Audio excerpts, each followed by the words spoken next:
Buenas noches, compañeros de la sección C. Vamos a ver un último fragmento, diría yo, del punto de la teoría general de la tributación, y es el inicio de los tributos. El material de esto que voy a explicar ahorita se los voy a enviar el día de mañana. Los tributos es una institución que, como les he dicho en otras oportunidades, es muy antigua, es más antigua que el Estado feudal. O sea, ya en los estados antiguos existían los tributos. Y los que más los utilizaron fueron en Egipto los Ptolomeos, que fue una dinastía. En Grecia en el tiempo de Pericles, en Roma en el tiempo de Julio César. Todos estos son estados antiguos y que tenían formas muy rudimentarias de tributos, pero ya existían. Y grababan a las clases sociales más bajas, tal y como hablábamos el otro día, con tributos en especie o en servicio, o pagando lo que correspondía. El, el tributo es diferente a hablar de recurso público. La definición de recurso público era todos los ingresos, preferentemente en dinero, todos los ingresos. O sea que dentro de los recursos van también los tributos. Y que todos esos dineros que ingresan al Estado sirven para satisfacer las necesidades sociales y las necesidades propias del Estado. Pero como recursos se entiende todos. Mientras que cuando hablamos de los tributos ya es más específico. Podríamos decir el recurso es el género y el tributo es la especie. ¿Por qué es diferente? Porque cuando hablamos de tributos nos estamos refiriendo a cantidades de dinero que se le tienen que pagar, al Estado,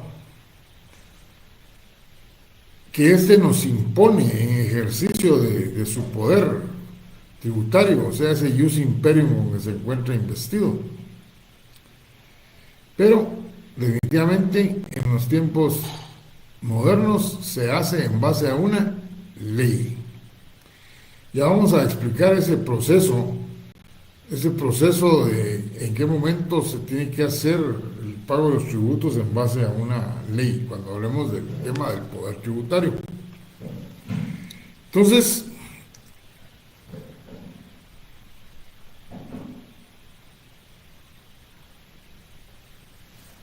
estamos, si tienen algún problema con la transmisión, me lo escriben.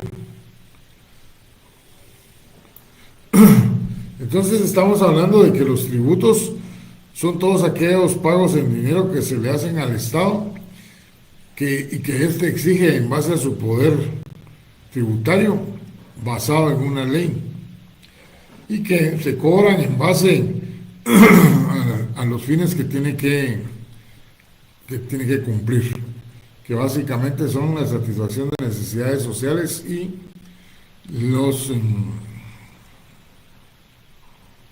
las necesidades propias del Estado. ¿Cuáles son las características de los tributos? Perdón. Una, que son prestaciones en dinero, o sea, generalmente todos los estados cobran tributos pidiendo que se cumplan las obligaciones con moneda. Sin embargo, hay excepciones. En el área latinoamericana encontramos a México, Brasil, Chile, que no cobran algunos impuestos en dinero, sino que lo hacen en especie. Cuando hablamos de la clasificación de Giuliani von Ruy les expliqué al respecto. En el caso de Guatemala, la única forma de pagar tributos es con dinero. La segunda característica es que se exigen en base al poder de imperio. O sea, el Estado se encuentra investido de una facultad que nace en nuestros tiempos actuales de la Constitución y mediante la cual crea estos tributos y en forma unilateral. Y cuando nosotros nos ubicamos dentro del hecho generador que establece esa ley, pues nos nace la obligación de pagar. Pero nació en base a ese poder de imperio que tiene el Estado de gravar la economía de los particulares. No, no son disposiciones consensuadas, sino que son disposiciones unilaterales del Estado. Unilaterales del Estado que sencillamente interesa gravar más las economías de los particulares y crea la ley. Las leyes tributarias nunca son producto de acuerdos con los sectores sociales con los que va a afectar. Por eso se dice que nacen del poder de imperio, o sea, el poder tributario que tiene el Estado. La otra característica es que nacen en virtud de una ley. O sea, los tributos surgen por la existencia de una ley. O sea, no es suficiente que el Estado tenga ese poder tributario, que le dé la facultad para gravar la economía de los particulares. No. Ese ius imperium con que se encuentra investido se debe manifestar a través de una ley. Por eso el aforismo latino dice nullum tributum sine lege. No existe tributo si no existe ley. O sea, esto no es más que la existencia del principio de legalidad. El principio de legalidad lo que se refiere es que todos los tributos para poder nacer, para poder existir, tienen que hacerlo a través de una ley, en nuestro caso creada por el Congreso. Esto lo recoge nuestra Constitución en el artículo 239. Ahí se plasma el principio de legalidad en forma expresa y señala cuáles son los elementos estructurantes. Específicamente se refiere a los impuestos, pero dice que el Congreso es el único facultado para crear impuestos, contribuciones especiales y arbitrios. Y hay una laguna en ese artículo que no se refiere a la tasa, no la menciona. Pero no es este el momento de esa explicación, lo haremos cuando estemos hablando de las tasas en las próximas clases. Pero sí tengan claro, porque cuando lean ese artículo 239 en la Constitución, y van a decir, pero si el licenciado nos dice que los tributos son impuestos, tasas y contribuciones especiales, ¿y dónde están las tasas aquí? Entonces la explicación se las voy a dar más adelante, es una laguna que tiene la Constitución. Bien, la otra característica es lo que se refiere a que los tributos surgen para cumplir con los fines del Estado. Y los fines del Estado siempre van a ser satisfacer necesidades sociales y satisfacer las necesidades propias del Estado. Sin embargo, los tributos en algunos casos pueden tener fines extrafiscales.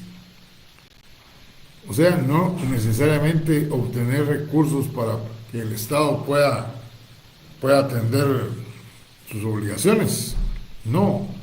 Cuando dice fines extrafiscales, se refiere a aquellos casos, por ejemplo, en que el Estado crea un impuesto o elimina un impuesto para frenar alguna actividad o motivar alguna actividad que están realizando los miembros de la sociedad, cualesquiera que sea. Y entonces, si hay una actividad que se están realizando y que está siendo perjudicial a otros sectores o al propio Estado, pues sencillamente utiliza el impuesto grabando, grabando en una forma muy fuerte esa actividad, para que prácticamente las ganancias sean menores y sea el Estado el que está realmente percibiendo mejores recursos que los propios socios, si fuera una sociedad o la persona individual. Pero también, en lugar de poner tasas impositivas más altas o crear impuestos con tasas altas, lo puede usar como un disuasivo cuando elimina el impuesto, libera parcialmente la aplicación del impuesto.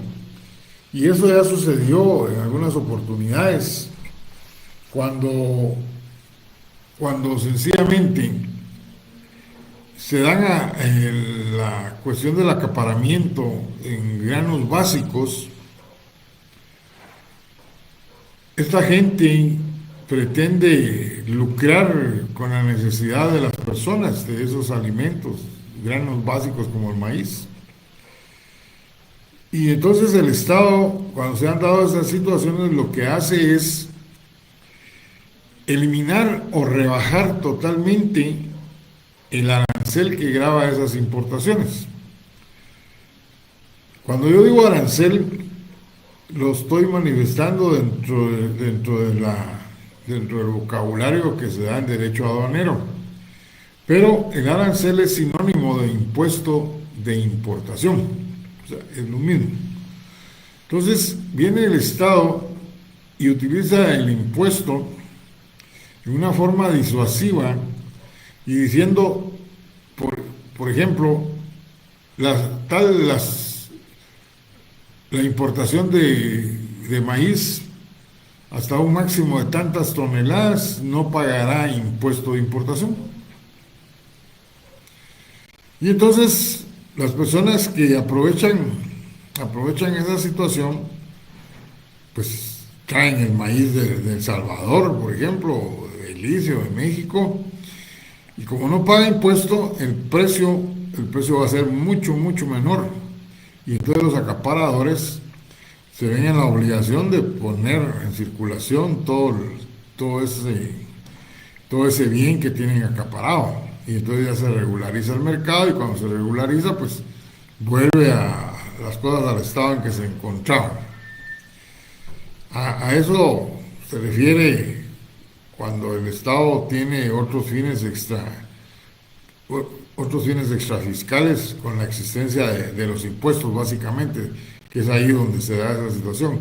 Eso no se da ni con las tasas ni con las contribuciones especiales, eso se da básicamente con los impuestos. Luego veamos la clasificación de los tributos. Desde el primer día de clase les dije que les regalaba 2 puntos y no estaba mintiendo. Les dije, los tributos se dividen en impuestos, tasas y contribuciones especiales. Y ahí van a ver cuando vean el examen que no estoy mintiendo. Y entonces, ahora lo que tenemos que ver es cómo se clasifican, cómo se subclasifican los impuestos.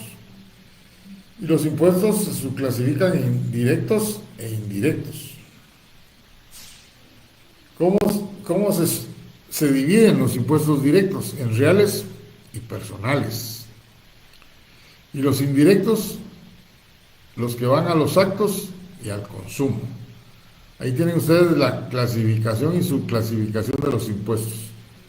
Directos se dividen en reales y personales, y los indirectos se dividen a los actos y al consumo. Las tasas también tienen una subclasificación. Hay tasas judiciales y tasas administrativas. Tasas judiciales y tasas administrativas. De ahí la clasificación de Mauricio Duverger, ¿se recuerdan? Que entre los recursos hablaba de los impuestos, las tasas administrativas. Es muy fácil eso de las tasas. Las judiciales son las que se pagan en el organismo judicial, y las administrativas en el Ejecutivo, pero esto ya lo vamos a explicar más adelante.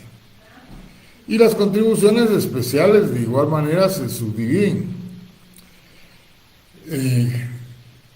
Contribuciones especiales por seguridad social, por gasto, por mejora. El objeto de darles este tema es porque yo les puedo preguntar, ¿sí cómo se clasifican los impuestos? Directos e indirectos. O ¿sí cómo se clasifican las tasas? O ¿sí cómo se clasifican los impuestos indirectos? O sea, tengo un poco más de margen para hacer preguntas. Y así tener preguntas más generales y no tan rebuscadas en el poco material que les envié. Esto se los estoy enviando mañana. Vamos a pasar ahora a los laboratorios de la Ley Monetaria del Banco de Guatemala. En la otra sección me estuvieron haciendo una pregunta que yo dije desde el primer día de clases. O sea, yo lo dejé, pensé que lo había dejado claro, pero entonces lo repito. Los laboratorios son un instrumento que yo les proporciono para que tengan la noción de cómo es que va a ser el examen. O sea, así como estoy planteando los casos en laboratorios, así es como los presento en el examen. Y entonces la intención es que ustedes sepan por un lado cómo se plantean y por el otro que practiquen buscando en su ley. Una compañera o compañero preguntaba, tenemos que estudiar todos los códigos. No son códigos, son leyes ordinarias. Se refieren a la materia específica que estamos señalando. Y no es que deban estudiar, no, deben leerlas, deben tratar de comprenderlas y sobre todo para saber ubicar dónde se encuentra lo del canje, lo del control de cambios, cada una de las disposiciones, tener una idea para que no estén hojeando las leyes. Y esto más, con estos laboratorios ustedes se dieron cuenta que se pueden mezclar la ley de la SAT, la Contraloría, dentro de un laboratorio de una ley específica. Entonces, es necesario que la lean, nada de memoria. Y la otra pregunta era que si les iba a permitir sacar las leyes. Claro, si la intención es que sepan manejar sus leyes. Cuando uno está en su bufete y le plantean un caso, no sabe de memoria la respuesta, tiene que buscar en sus leyes o en sus códigos, dependiendo de qué se trate, para poder darle una solución al caso que le están planteando. Y entonces, ese es el objeto de presentar estos laboratorios, y que el día del examen tienen que tener sus leyes a la mano. Lo que sí es prohibido, y me adelanto porque lo voy a decir el lunes, es que ustedes pretendan con sus teléfonos consultar leyes. Prohibido sacar teléfonos, tienen que tener sus leyes. Así que o las imprimen de aquí del internet o las compran. Yo les recomiendo que las compren porque en el internet no están actualizadas. Yo he tratado de imprimir algunas leyes y me encuentro con que el artículo que yo ya vi en una ley escrita está diferente en esa ley, o sea, no actualizan. Esa es la realidad. Bueno, voy a darle las respuestas a las leyes, no voy a leer los casos porque prácticamente ahí los tienen ustedes a la vista. La ley monetaria. Me imagino que con lo que yo estoy hablando ustedes ya tienen a la mano sus códigos. Los que no los contestaron, porque sé que muchos no lo hicieron,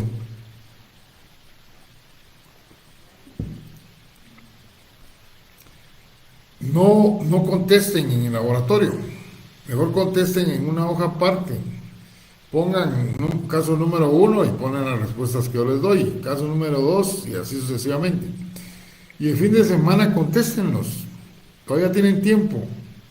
Y después de que lo contesten, ustedes se autocalifican en base a lo que yo les dicté de respuestas. Y entonces así se van a aprender. Solo copiar las respuestas no les sirve absolutamente de nada, de nada. Recuérdense que aquí los exámenes para ustedes ya cambiaron. Solo tuvieron exámenes a través de la vía del internet y ahí las condiciones eran diferentes. Aquí ya son presenciales y entonces cada quien tiene que ver cómo sale adelante, cómo logra contestar bien sus exámenes. Bueno, en primer caso, la respuesta es sí, artículo 3. Sí, artículo 3. En el caso número 2, la respuesta es no, artículo 6. Recuerden ustedes que actualmente se pueden hacer contrataciones en moneda extranjera. Esto lo van a terminar de ver cuando lean la ley de libre negociación de divisas. Pero ya aquí en esta ley monetaria se habla algo al respecto en el artículo 6.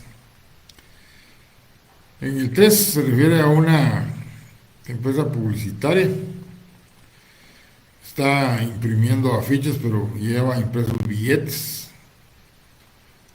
con características de los de 100.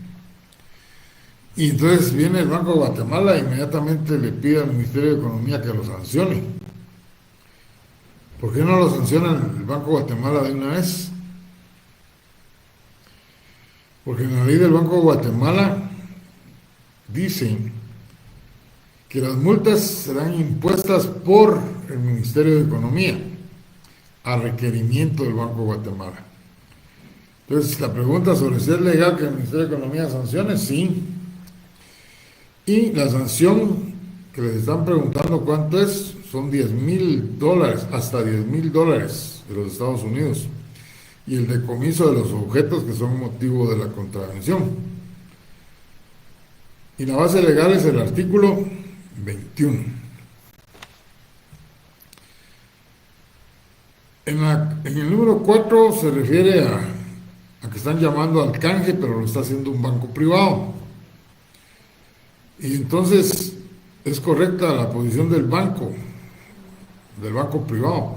Por cierto, les cuento que yo tengo 2 bancos, desde luego en mi memoria, o sea, ilusamente, para plantear casos, el Banco del Maíz y el Banco del Cacao. En este caso hemos hablado únicamente del Banco del Maíz, que está llamando al canje. Entonces la pregunta es si es correcta la posición del banco, privado. La respuesta es no. ¿Por qué? Porque solo el Banco de Guatemala puede llamar al canje de los billetes o las monedas. La base legal está en el artículo 7, 8 y 26, están relacionados. Por último, el Congreso emitió un decreto aduciendo de que el zinc es muy caro y entonces decide reducir el peso de las monedas, en este caso de un quetzal. La Junta Monetaria dice que eso es ilegal. Y entonces se dice que es ilegal porque no se pidió su opinión. ¿Es correcta la posición de la Junta Monetaria? La respuesta es sí. La base legal, artículo 12 y 19.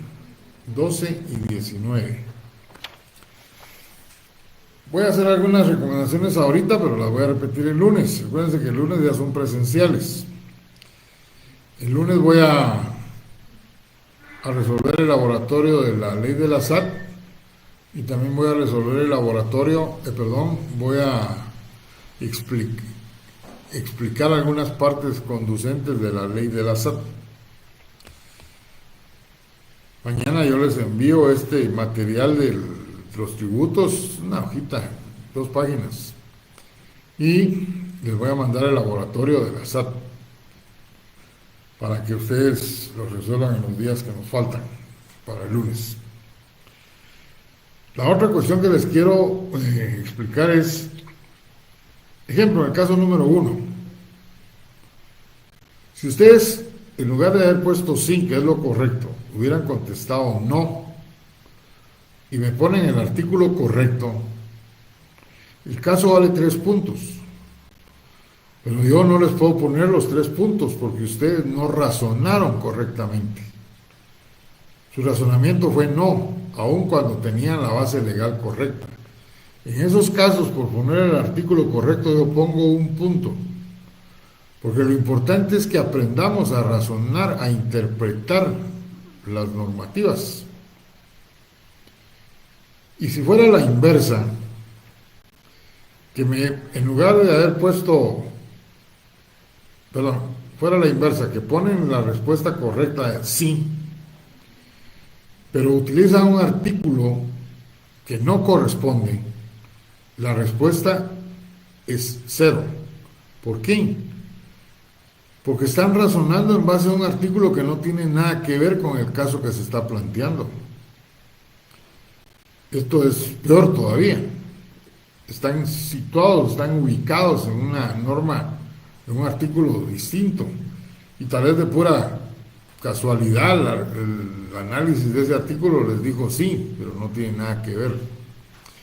Todos los casos que se plantean están basados en un artículo específico.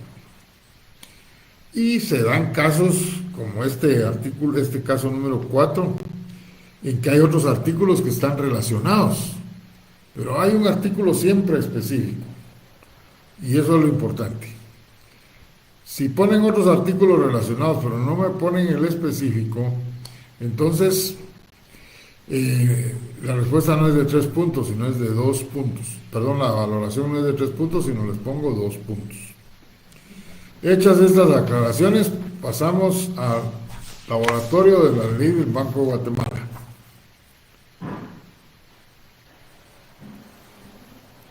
La respuesta del caso número 1 es no. Artículo 46, cuarto párrafo. Sí se deben incluir en el presupuesto los costos de la implementación de la política monetaria. En el caso número 2, se pregunta si es correcta la posición de la Contraloría. La respuesta es sí, porque los recursos deben depositarse en el Banco de Guatemala. Según el artículo 55, el párrafo 2, sin embargo, establece excepciones que están en el tercer párrafo y que se refieren a que se va a emitir la Junta Monetaria un reglamento donde se permita hacer depósitos en los bancos del sistema, los bancos privados. Artículo 55.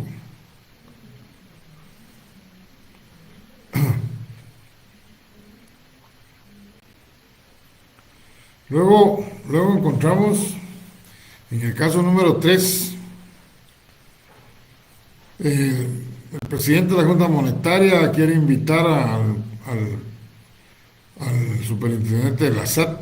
Vean cómo ya voy mezclando otra ley y que es de las que se van a evaluar, para discutir un tema de fiscalización.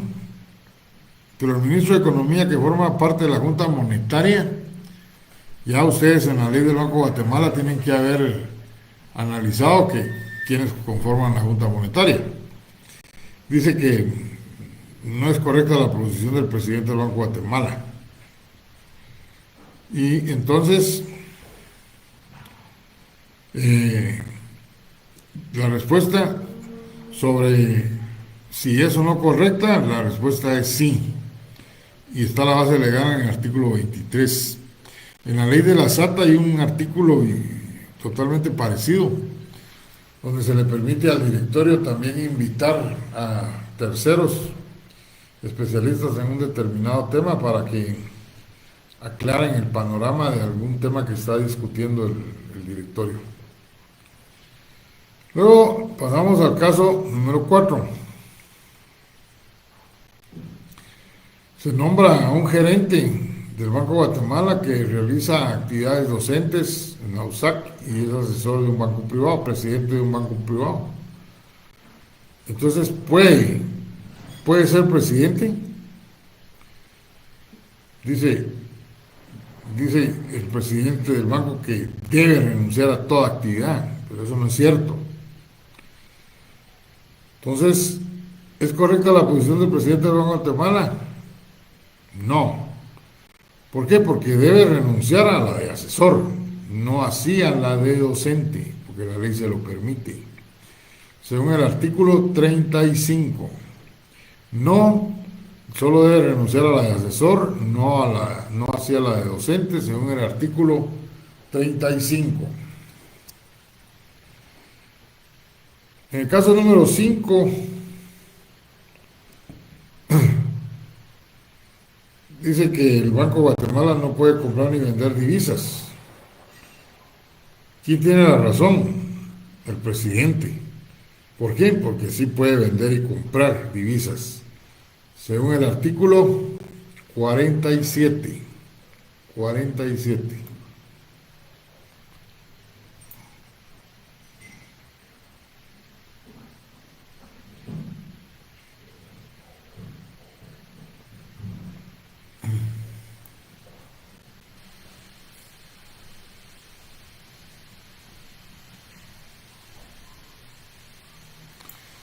Estaba leyendo unos comentarios que me están escribiendo ahí, pero los voy a platicar al final. El caso número 5, bueno, ya lo dije, sí tiene razón el presidente, puede vender y comprar divisas en el artículo 47. El Banco de Guatemala va a realizar una importación sobre productos que le sirven para fabricar monedas, pero la SAT le está cobrando derechos arancelarios, o sea, impuestos de importación. En la jerga del derecho aduanero se llaman derechos arancelarios y se abrevian DAI. ¿Es correcto el cobro que realiza la SAT? No. ¿Por qué? Porque según el artículo 72, estas importaciones están liberadas. No tiene ninguna obligación de pagar ningún impuesto el Banco de Guatemala. Caso número 7. El gerente del Banco de Guatemala dice que demandó al del Banco del Maíz. No, perdón, al revés. El gerente del Banco de Guatemala es demandado por el Banco del Maíz por una resolución que les provocó daños y perjuicios. Y viene el gerente del Banco de Guatemala, ni lento, ni perezoso, como dice el dicho, inmediatamente pidió que el Banco de Guatemala le pagara los honorarios del abogado que lo va a defender dentro de ese proceso. Entonces dice, ¿tiene derecho el gerente a que le paguen los honorarios y costas? Y la respuesta es sí. Artículo 67. Y les quiero contar que ese artículo ya se puso a prueba y funcionó tal y como lo dice es la ley. Me recuerdo que antes de la pandemia hubo un procedimiento ilegal en el Instituto Guatemalteco de Seguridad Social, y entonces el Ministerio Público, después de la auditoría de la Contraloría, presentó una denuncia en contra de la Junta Directiva del ICS. La Junta Directiva del ICS, entre otros de los que la componen, está el representante de la universidad y está el presidente de la Junta Monetaria, que es el presidente del Banco de Guatemala. Los hechos eran tan concretos que el juez que tuvo a su cargo este proceso penal libró orden de aprehensión contra toda la junta directiva del ICS. Pero dentro de ellos estaba el presidente de la Junta Monetaria. Y la junta directiva en pleno fue a prisión. No les estoy contando una novela, es verdad. No quiero mencionar el nombre de las dos personas de las que estoy hablando, pero el presidente del Banco de Guatemala inmediatamente acudió a que se aplicara este artículo, el 67. Y durante todo el tiempo que estuvo él como presidente, según su mandato, el Banco de Guatemala le cubrió los gastos de las costas, los honorarios que cobraba el abogado que lo estaba defendiendo. Desde luego, también había apoyo de jurídico, pero tenía a alguien específico, que no era el Banco de Guatemala. El representante de la universidad, que era un médico, no tuvo tanta suerte y él falleció en prisión. Imagínense ustedes, nada que ver con lo que se estaba haciendo, porque la Junta Directiva solo aprobó lo que hicieron órganos inferiores, y fue donde cometieron aparentemente todas las ilegalidades, y fueron todos ellos los que fueron a parar a prisión. No tengo el dato exacto de cómo fue que terminó ese proceso, pero creo que no terminó muy bien para el estado de Guatemala. Luego tenemos otro caso, una municipalidad que quiere emitir títulos valores por 1 millón. Entonces saben que los deben presentar a la Junta Monetaria para que salgan al mercado para su negociación. Y la pregunta es, ¿puede la Junta Monetaria negociar esta clase de títulos? La respuesta es sí, porque están en el artículo 46. Ahí se dice que sí lo pueden hacer. Pero hay una condición. Siempre y cuando la Junta Monetaria los defina como elegibles. Lean el tercer párrafo del artículo 46.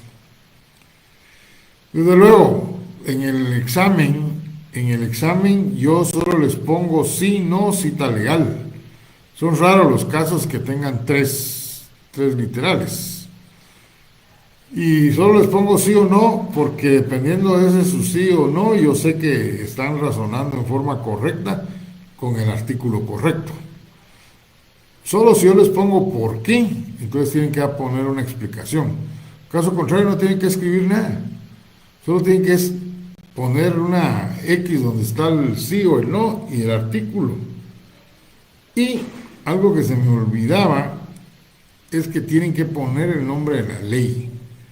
Si no ponen el nombre de la ley, estamos fritos, porque yo no sé en qué ley se están basando para poder resolver el problema que yo les estoy planteando. Artículo específico, los que estén relacionados está bien, y la ley de donde están tomando esos artículos. El último caso se refiere a problemas que presentan los bancos del sistema respecto a su liquidación y que provocan problemas a los cuentavientes. Pero hay un salvavidas en esta ley y dice que pueden hacer préstamos al Banco de Guatemala. Y esos préstamos, para que el Banco de Guatemala los otorgue, deben de cumplir con ciertas características, ciertas condiciones. Y esas condiciones, aquí se les piden 3, yo se las voy a enumerar, todas las que están en el 48. Entonces, ¿puede otorgar el Banco de Guatemala créditos? En este caso, no. Y vamos a ver por qué no. Una de las primeras condiciones es que el crédito no puede exceder del 100% del encaje bancario. Yo en el caso no les dije cuánto es el encaje bancario. O sea que no puede ser esa la base de la respuesta. Dice, debe de garantizar el crédito, con títulos valores o con garantías prendarias o hipotecarias. Tampoco dije en el planteamiento nada al respecto. La tercera condición es que el plazo no puede exceder de 60 días calendario. ¿Ok? Ahí está la respuesta, la base de su no. Si yo les hubiera puesto, ¿puede el Banco de Guatemala otorgar el crédito? Sí, no. ¿Por qué? En la B, ¿por qué? La respuesta en la B tendría que ser entonces porque el plazo se excede de un año y solo puede ser hasta 60 días calendario. Ahí lo están pidiendo un año, ya eso es una limitante, no cumple con las condiciones del artículo 48. Y la última condición es que las tasas de interés deben de ser superiores a la que en promedio aplique en operaciones activas el banco que lo solicita. Las operaciones activas se refiere básicamente a los créditos de distinta naturaleza que otorga el banco. Y si en ellos cobrara el 12%, en otros 14%, en otros el 10%, entonces habría que sacar un promedio de esas tres tasas y tendría que cobrar 1 o 2 puntos más el Banco de Guatemala de interés, porque dice que debe ser superior a la tasa promedio que cobre el banco que está prestando, que está solicitando el préstamo. Bueno, espero que hayan contestado la mayoría correctamente. Los que no lo pudieron, no lo han hecho, pues yo ya les dije cómo lo tenían que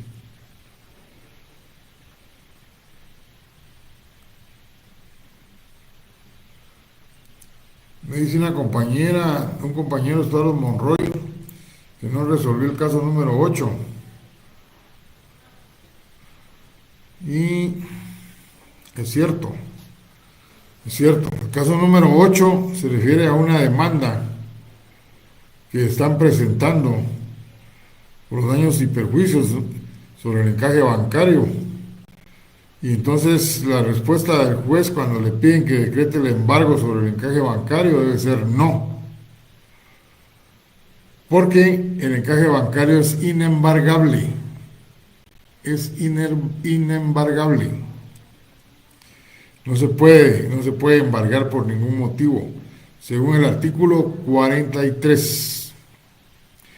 En el caso que pide que le apoyen con los honorarios, el artículo era el 67, ¿verdad? O sea, el caso número 7 es sí, artículo 67. El 8 es no, porque son inembargables, artículo 43. El 9, la respuesta es sí, artículo 46.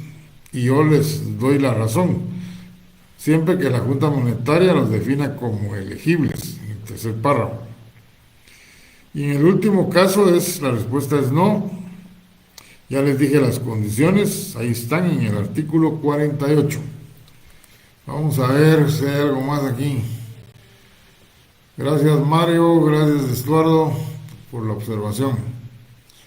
A Minor Arias, lo único que le puedo decir es que tiene todavía 8 días para ponerse al día. Estudie el material, resuelva los laboratorios y tómese un tiempo para oír los videos que están aquí grabados. Esos no se borran, los puede oír todos. Un curso intensivo el sábado, los puede oír sin ningún problema. Bueno, señores, nos vemos el próximo lunes en presenciales. No les voy a robar mucho tiempo por si no tienen la otra clase. Y si no les van a dar la clase de notariado, pues me avisan y vemos si podemos dar una sola clase para que se puedan ir a estudiar. Ahora, si tienen notariado, ahí no tenemos problema, cada quien en su clase.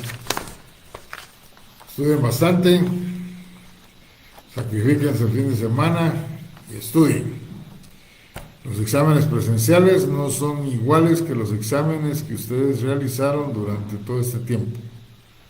Aquí cada quien tiene que contestar, no pueden estar preguntando. Si están preguntando, se les anula el examen. No pueden prestar leyes. Bueno, que el fin de semana les sea bien amplio, les rinda para poder estudiar bastante. Pasen buena noche.